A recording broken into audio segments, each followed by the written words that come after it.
Hello and welcome to Common Core Geometry by eMathInstruction. My name is Kirk Weiler and today we'll be doing Unit number 2, Lesson number 5 on translations. Now translations are the last of the major type of rigid body motions that we're going to be looking at. Again, let's get right into that and remember what rigid body motions are. Or perhaps just get right into exercise 1. Before we do get into exercise 1 though, let me just remind you, right? A rigid body motion is some kind of transformation that we do in the plane that maps one figure into another figure, all right? And if those figures don't change their size or their shape, then it's a rigid body motion. And a translation is the last type of those. Now a translation is oftentimes called a shift, or a slide, or something like that. And basically what it means is we're just going to take a point and slide it in the direction of some ray, let's say, a certain distance. And let's take a look at how that works in exercise number 1. In the diagram below, ray AB is shown along with segment CD. The dashed lines are all horizontal and thus parallel. Translate CD, segment CD, in the direction of ray AB by a length of 1.5 inches. Label its image C'D'. Use your protractor along with a ruler to do the translation. So again, the idea is we're going to take this line segment and we're simply going to shift it up by using this direction, all right, a length of 1.5 inches. All right, now really direction is all about angle. And what we know is that ray AB makes an angle of 68 degrees with respect to the horizontal, okay? So if I want to translate this line segment, I need to have a protractor that will allow me to measure that 68-degree angle. So let's take a look at how it's done. I'm going to bring my protractor over here and center it on point C, okay? I'm going to try to center it on point C. Maybe I'll make it a little bit bigger. Okay, and what I'm doing is I'm looking to draw a line that is 1.5 inches long at an angle of 68 degrees. There we go, that's pretty good. And that didn't work. Still not. Let's try it again. Come on, pen. Work for me. There we go. Nope, still not. Okay, I know what I'm going to do. I'm going to mark the 68 degrees right there, and then I'm going to move this out of the way. All right. And there it is. Too long. I only want to have it 1.5 inches. So let's bring it down to there. Move our ruler out of the way, and that's it. That's where we're going to put C'. We'll get rid of this as well. Or we'll try. Maybe we won't. All right. The lesson's starting off well. There we go. I don't trust that. We're going to leave it like that. Let's bring back this one, and we'll eventually map point D as well. See if you can do a better job than me, and place point D at an angle of 68 degrees and 1.5 inches along that translation. All right, let's go through it. Oh boy. Let's put it right there. We'll leave the ruler where it is for right now. I'm going to mark a 68 degree. Let me see what I got going on here. Still not a pen. Don't know why. There we go. Seems like it's a pen. Technology. All right, there's about 68 degrees. Let's move this. Bring this thing up. Put our 0 mark on here because I really do want exactly a 1.5 inch translation, which will be right there. All right, and that's point D'. Let me now connect the two. Whee. No, let's try that again. Put that at C'. Rotate down to D'. And there it is. Whoops. All right. Yeah, silly rulers. Okay, there we've got line segment C'D'. And again, the idea is very simple about a translation. I've got some kind of a direction I'm shifting in, right? In this case, it's 68 degrees with respect to the horizontal. And I both shift it in that direction and a certain distance. And I shift all points of a particular image in that direction for that distance. Now, let's take a look at exercise number 2. Maybe get rid of some of these tools at the same time. Okay, exercise 2 says, what observations can you make about CD, line segment CD, versus C prime D prime from number 1? List as many as you can. All right? So again, what I'd like you to do is look at the original line segment and look at its image, C prime D prime, and list as many observations as you can about those two segments. Take a moment.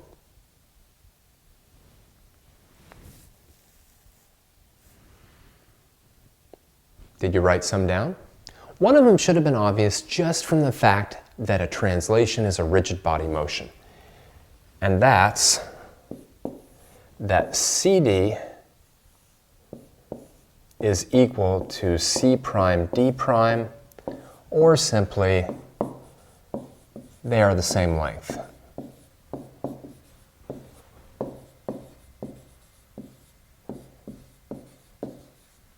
They are the same length. All right. But something that is very unique to a translation versus a rotation or a reflection is that the two line segments are also parallel. Now you might remember something about parallel lines and parallel line segments coming up with rotations, but that was only if we rotated by a very specific angle, i.e. 180 degrees. In this case, we simply translated by 1.5 inches and at a direction of 68 degrees with respect to the horizontal, and there is no question, at least observation-wise, that CD and C prime D prime are parallel to each other. All right, so let's say CD is parallel to C prime D prime. All right, and that is very, very unique to translations. It's a property of translations as rigid body motions, but not really a property of either rotations nor reflections. Let's keep working with translations. All right. Now, translations are exceptionally nice in the coordinate plane because we can simply tell you to take given points and shift them a certain amount right-left and a certain amount up-down. We don't have to say, oh, move them at this angle, this distance. We can talk about moving them right-left and moving them up-down, and we'll get translations. So let's take a look at this particular one. Exercise number 3.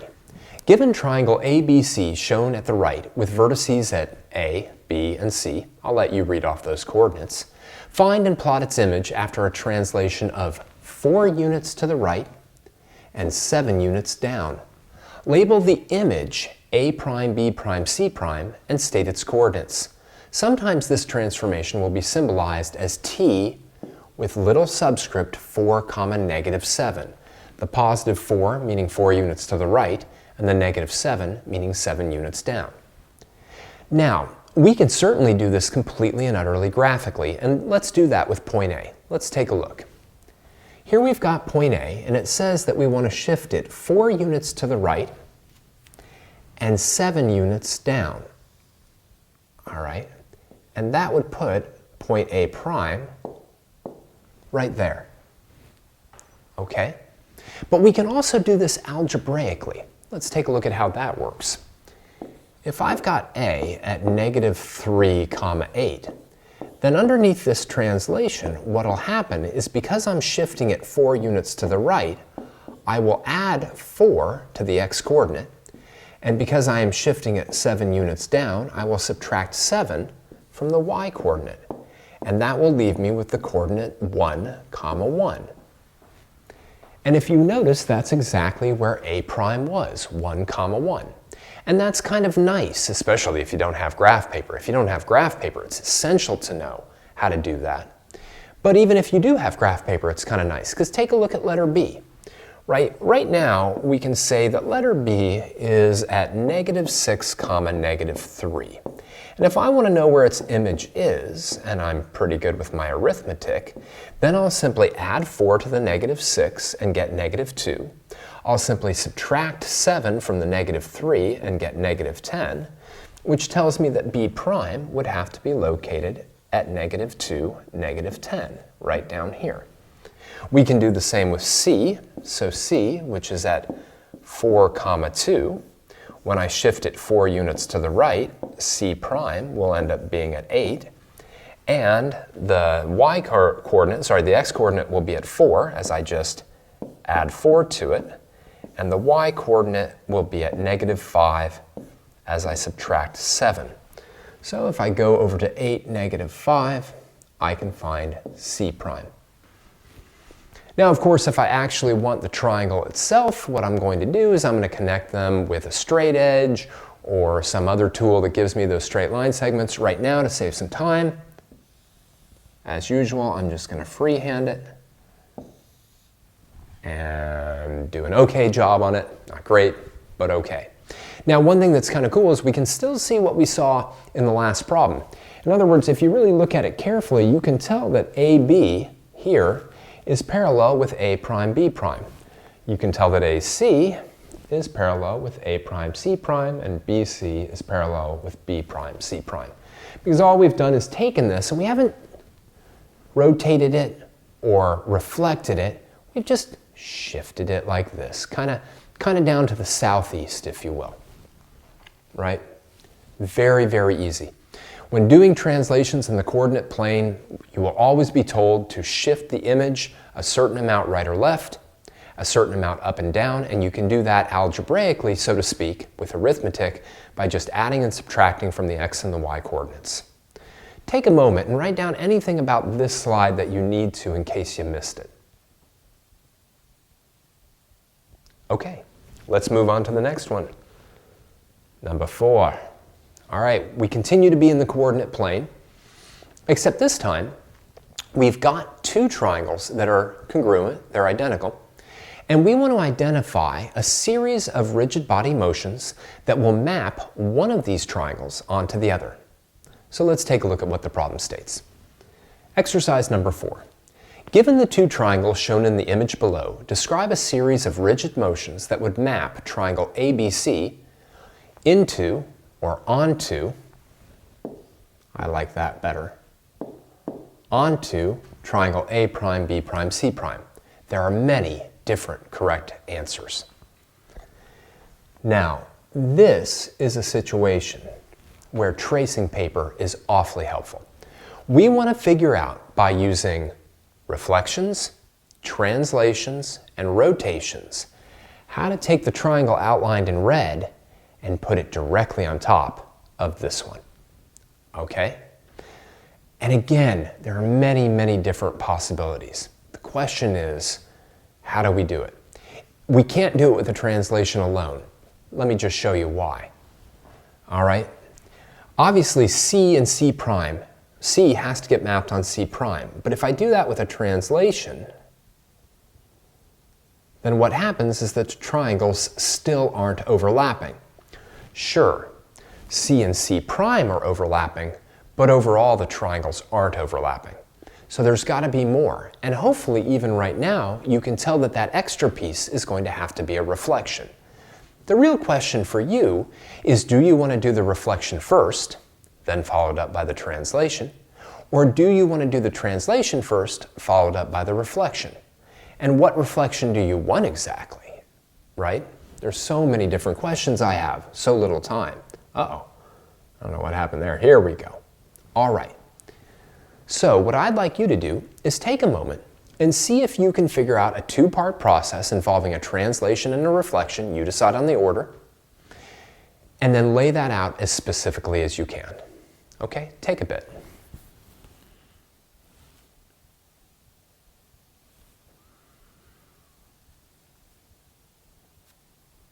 Are you ready? Let's go through it. Now again, this isn't unique, okay? But one thing that we could do is that we could translate ABC up to here, okay? So maybe I would do a translate triangle ABC, and what did I do? Well, I shifted it 3 units. We can just track point C. 3 units to the left and 4 units up. 3 left and 4 up. And you could symbolize that as T sub -3, 4. You can. You don't have to. You can also completely describe it in words. This kind of notation is optional. So I shift it 3 to the left and 4 upwards. And now I can get it to fall on A prime, B prime, C prime by reflecting across the y-axis. So now I'm going to reflect across. It doesn't really look like a C, so let me give it a shot. Reflect across the y-axis. The y-axis.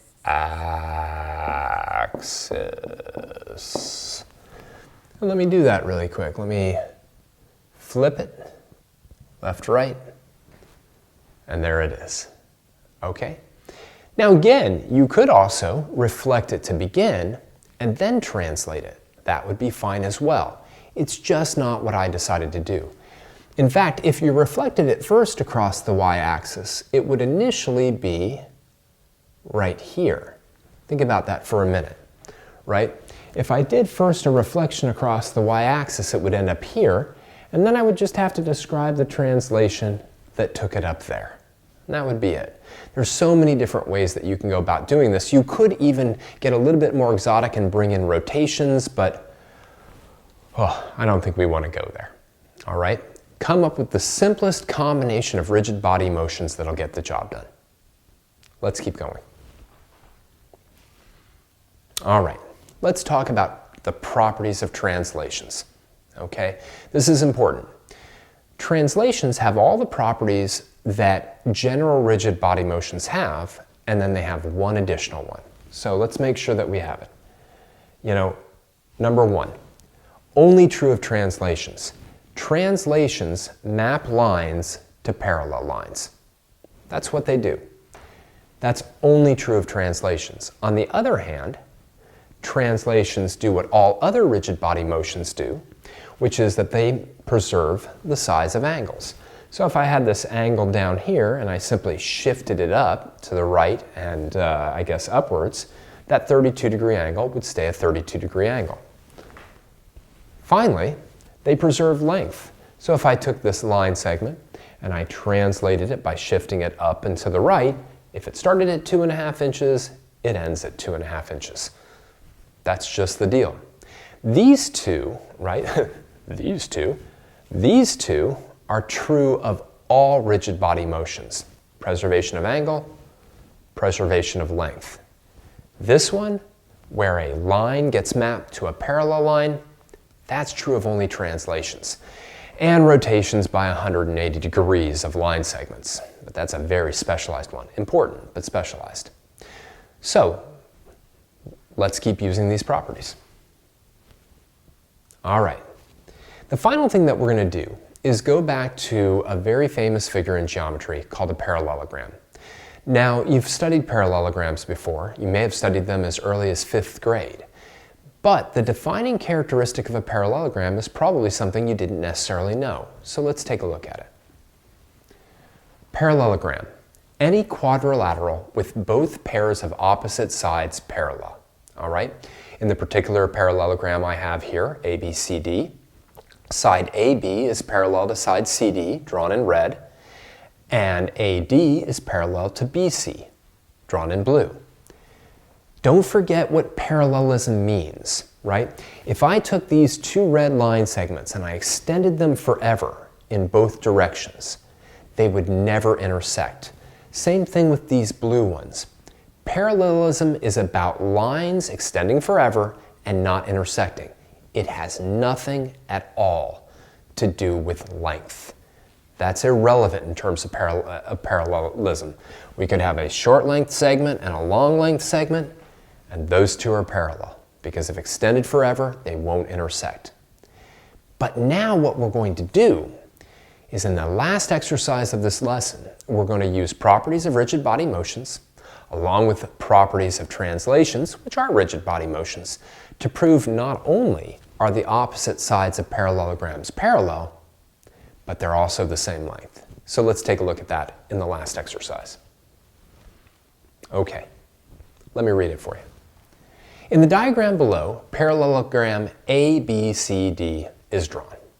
Okay, letter A asks, if AD was translated in the direction of AB, all right, remember every translation has a direction and a distance of AB, explain why the image of D, called D prime, would have to lie on ray BC.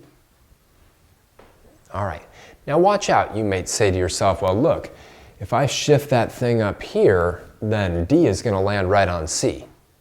Well, that may end up being the case, but that's not what I'm asking. What I'm saying is if I take AD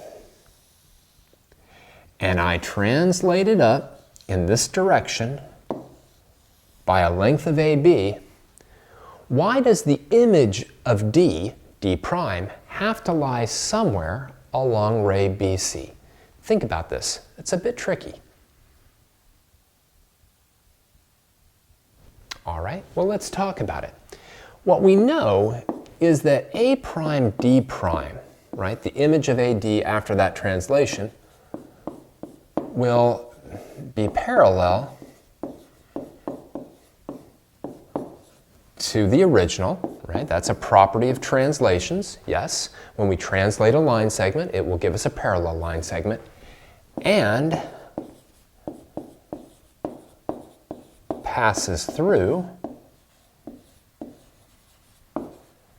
B because A maps to B. Now let's make sure you get that, right? I mean, that should be painfully obvious. If I take this line segment and I translate it up a distance of AB in the direction of AB, then A is going to land on B. But now, think about this. That means the image of AD, A prime, D prime, passes through B and is parallel to BC, which means, right, A prime, D prime lies, at least that ray lies on, lies on ray BC. All right? Now again, it's tempting to just say, well, okay, then D must fall on C. Not quite so fast, not quite so fast. All we know is it has to lie somewhere on BC. But then letter B asks, well, why would D prime also have to lie on ray DC? So why can you make an argument that as I shift this line segment up, that D will have to lie somewhere on DC? Why is that? This one's easier. Okay, hopefully you would say because AB, well, yeah, we can just do line segment AB, is parallel to DC. All right, in other words, as we're shifting AD up and A is moving along AB, then D must be moving along DC because AB and DC are parallel to each other, and hence they move in the same direction. That's what parallelism is. They move in the same direction. So now this is kind of cool, because we now know, based on the parallel postulate, believe it or not, that's what letter A was, we know that the image of D must land somewhere on ray BC, but it also must lie somewhere on ray DC. And therefore, where must it land? Well, D prime must land on point C because it is the only point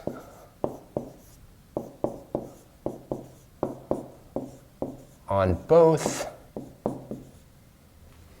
well, what is it? It's the only point on both ray BC and ray DC, right? It's the only point that lies both on BC and on DC, and we know under that translation, D has to lie on both ray BC and on CD. It's like that line segment is just going to move right up. Well, I just erased it there. It's just going to move right on up, right under that translation.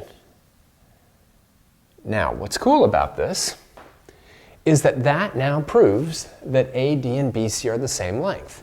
Why is that? Well, it proves they're the same length because under this translation,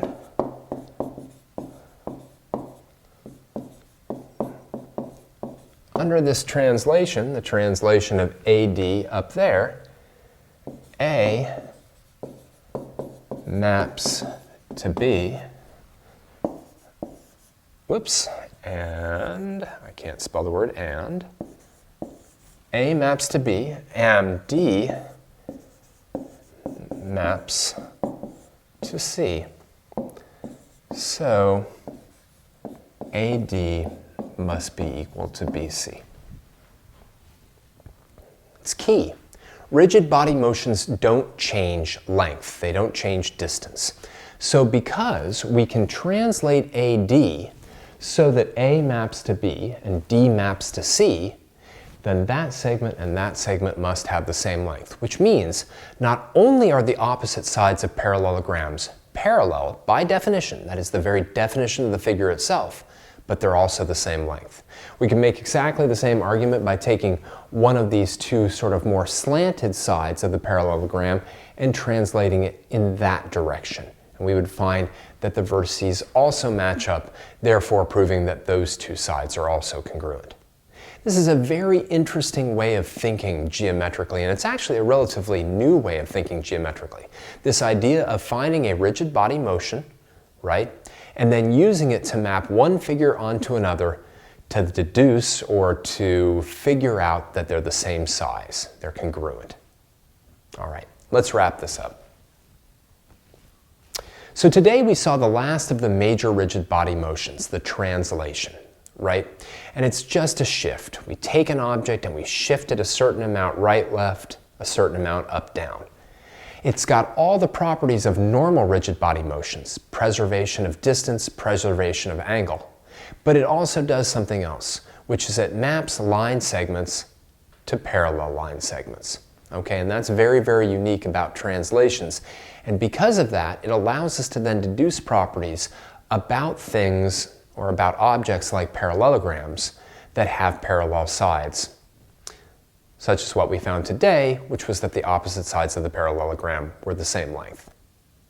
All right, we're going to work more with rigid body motions and with sort of the thinking that goes behind them and how to use them to logically make conclusions about geometric properties in following lessons. For now, I'd like to thank you for joining me for another Common Core geometry lesson by eMathInstruction. My name is Kirk Weiler, and until next time, keep thinking and keep solving problems.